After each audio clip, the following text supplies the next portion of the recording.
basically anything having to do with the internet pretty much filled me with this sense of tackiness. This idea of like, oh, so we can talk online.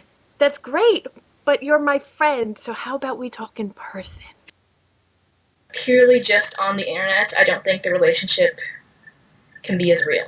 Like, I knew this girl in high school, she had all these online boyfriends. She's like some random guy in Ohio.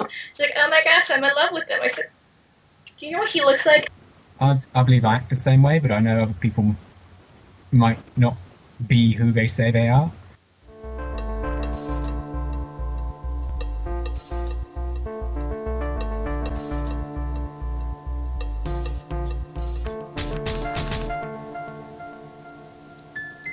She had written to me saying, he's really different than how I knew him online.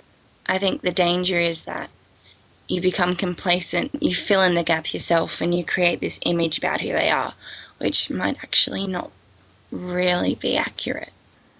Is that sort of what happened in your relationship? That, and also, you know, there was someone in real life waiting there for him, and why wouldn't you? I've known of two that relationships started online. One that ended badly was because they never actually met.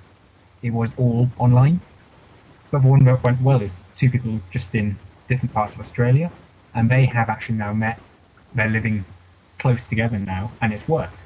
I think if you start online, for it to work, you've then got to take it offline.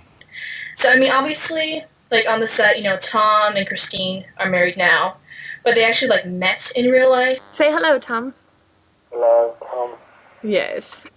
It's funny for me to have an online relationship because I really cannot stand computers in a lot of ways. Before doing everything with HDM, I had a pretty negative sense on what the computer was. At the same time, I was taking my first philosophy class in school, and my marriage was breaking down, and I was suddenly left with, who am I?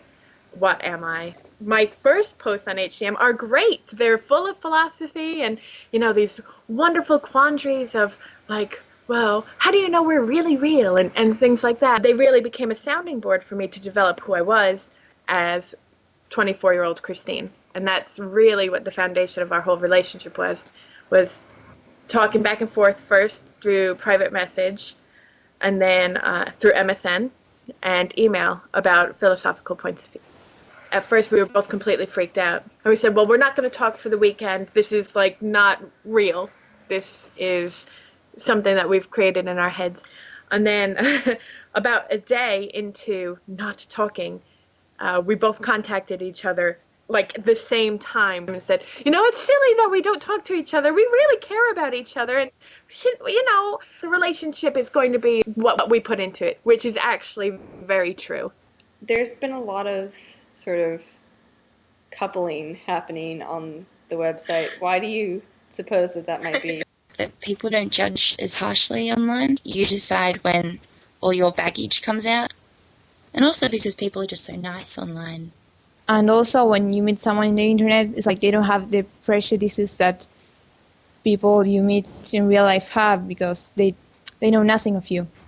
I know I tend to be quite shy and awkward around people who I've not met before, but I find that if I've met them online first, you can basically hide your awkwardness. I have close friends that I haven't met online, like Beck, for example. I mean, I feel really comfortable discussing things with her that maybe I wouldn't discuss with everyone in real life. We have had, like, very deep and personal conversations in a lot of ways that in some ways I feel closer to you than some of my closest friends, because I've been able to have a place to write down what I really feel about things, and where it's kind of accepted in a kind of a cushy spot.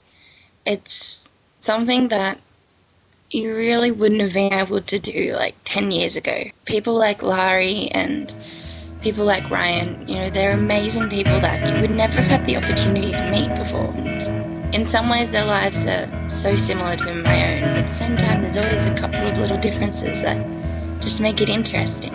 Mostly cultural, but also just what they do with their lives and how they go about doing it. I don't know, I find it interesting. People are interesting.